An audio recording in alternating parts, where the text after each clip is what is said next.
यहीं पहले पहल उत्तर प्रदेश में एक विश्वविद्यालय की स्थापना हुई। इसी वजह से ये नगर उत्तर प्रदेश की शिक्षा और सभ्यता का केंद्र माना जाता है। पंडित मदन मोहन मालवीय, पंडित गोविंद वल्लभ पंत और अनेक प्रतिभाशाली व्यक्ति इसी विश्वविद्यालय की देन हैं, जिन पर आज देश को गर्व है।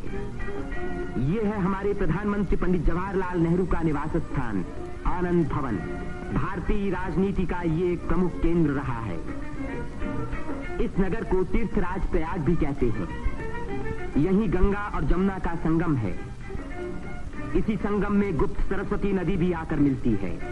इसीलिए इस स्थान को त्रिवेणी संगम कहा जाता है। त्रिवेणी बहुत पुराने जमाने से भारत का एक पवित्र स्थान माना जाता है। सृष्टि की रचना की शक्ति प्राप्त करने के लिए यहाँ ब्रह्मा ने यज्ञ और तपस्या की। लक्ष्मी की प्राप्ति के लिए विष्णु ने भी यहीं तपस्या की।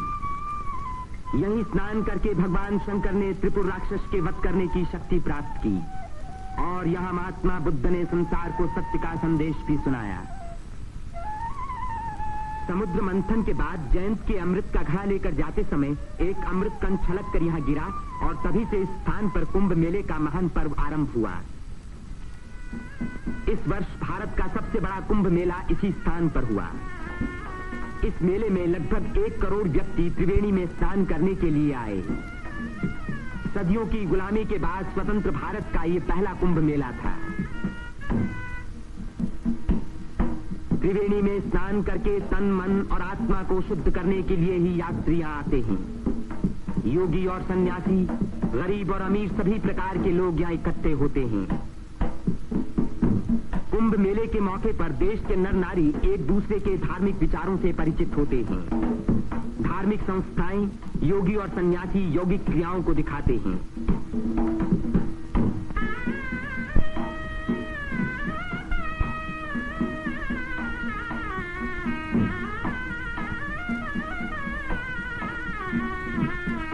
धार्मिक विचारों पर तर्क वितर्क होते हैं और देश के गौरवपूर्ण प्राचीन रहस्यों का उद्घाटन होता है। यहाँ के सुंदर दृश्य प्राचीन भारत की महत्ता की याद दिलाते हैं।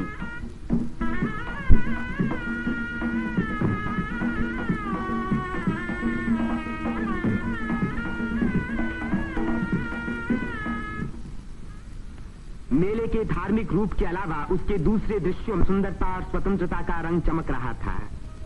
रंग बिरंगी चूड़ियां, देवी देवताओं की मनमोहिनी मूर्तियां,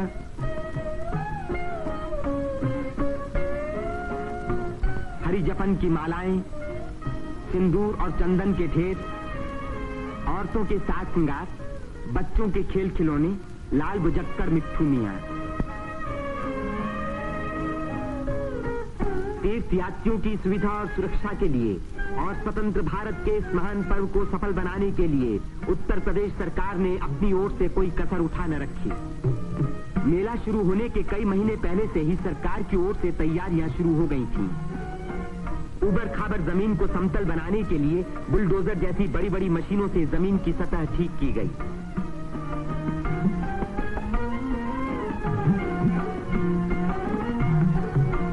गंगा जी ने अपना किनारा 15 से 30 फुट गहरा काट दिया था, जिसके कारण यहाँ स्नान करना असंभव था।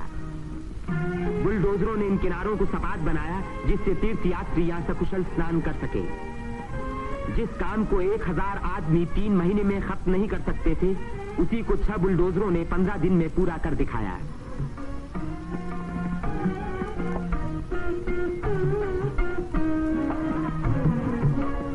फौजी इंजीनियरों ने सड़कों पर बिछी रेलवे लाइनों के ऊपर पुल बनाने में बड़ी मदद की।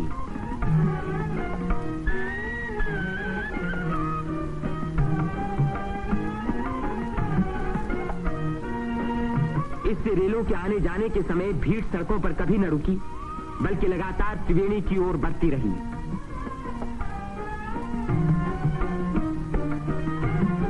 जगह की कमी के कारण ज्यादा लोगों के रहने का इंतजाम गंगा के पूर्वी तट पर झूसी की ओर किया गया। वहां से शेष मेले तक आने के लिए भारतीय सैनिकों और उत्तर प्रदेश सरकार के सार्वजनिक निर्माण विभाग ने पीपों के 6 पुल बनाए। कुंभ मेले के इतिहास में यह पहला मौका था जबकि यहां बिजली लगी। 1000 बिजली के खंभे लगाए गए, जिनके लिए 160 मील से अधिक लंबी तार लाइन इस्तेमाल हुई। उत्तर प्रदेश के स्वास्थ्य विभाग ने यहां सफाई का बड़ा अच्छा बंदोबस्त किया। चारों तरफ मशीनों से लगभग 250 मन डीडीटी का भारी छिड़काव किया, जिसके कारण मेले में मच्छरों व मक्खियों का नामो निशान बाकी न रहा। मेले के आरंभ से ही सरकार ने हैजे के टीके लगवाने का प्रबंध किया। यात्रियों को सलाह दी गई कि वे मेला क्षेत्र में आने से पहले टीके लगवा लें। कदाचित इसी व्यवस्था के कारण मेले के मौके पर कोई भी रोग नहीं फैला। इतनी भारी भीड़ भाड़ के मौके पर आमतौर से दुर्घटनाएं हो जाया करती हैं। इन दुर्घटनाओं का सामना करने के लिए उत्तर प्रदेश सरकार ने चिकित्सा एवं स्वास्थ्य विभाग की एम्बुलेंस गाड़ियों से घायल और बीमार यात्रियों को तुरंत अस्पताल पहुंचाने का पूरा प्रबंध किया। 9 अस्थायी अस्पताल देरों में खोले गए, जिनमें 228 रोगियों को रखने का इंतजाम था। गरीब रोगियों को खाना मुफ्त में दिया गया। राशनिंग विभाग ने यात्रियों की सुविधा के लिए यहां आटा, शक्कर, मिट्टी का तेल और अन्य जरूरी सामान का भारी स्टॉक जमा किया, जिससे इन चीजों की कीमतें न बढ़ पाईं। इसी प्रबंध के कारण हर व्यक्ति को सस्ते मूल्य पर अपनी इच्छा का खाना मिल सका।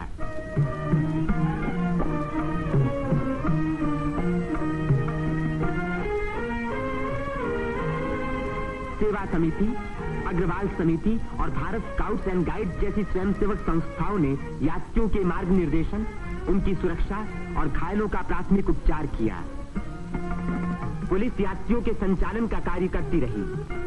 आने जाने के लिए अलग रास्ते रखे गए। भीड़ को काबू में रखने के लिए चलते फिरते वायरलेस सेटों का इस्तेमाल किया गया।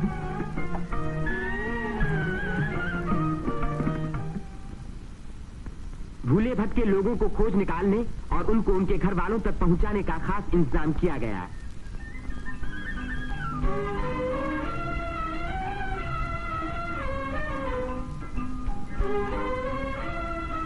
मेले में लाउड स्पीकरों का एक जाल बिछा दिया गया, जिससे भटके हुए लोगों का नाम पुकार पुकार कर उनको एक स्थान पर इकट्ठा किया गया।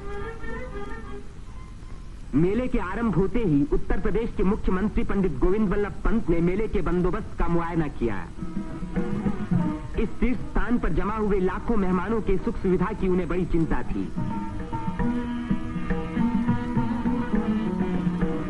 उन्होंने नाव पर सवार होकर घाटों का निरीक्षण किया।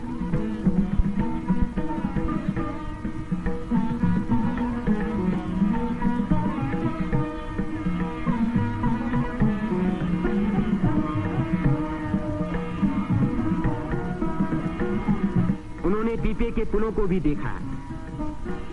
ये अखाड़ा जो ऐसे ही एक पुल को पार कर रहा है, पुल की मजबूती का सबूत है।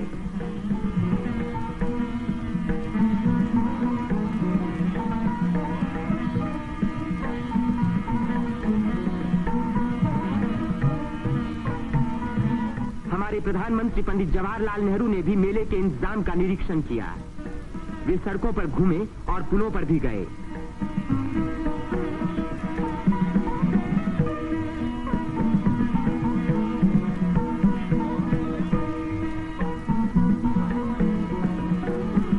उन्होंने अन्य स्थानों को भी देखा भाला।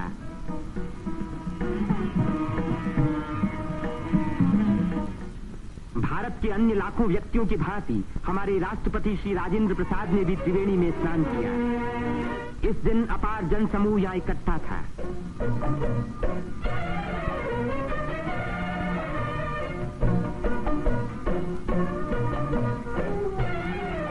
हर घाट पर लोगों की भीड़ स्नान कर रही थी। उसमें नया जोश था और नई उम्मीदें थीं।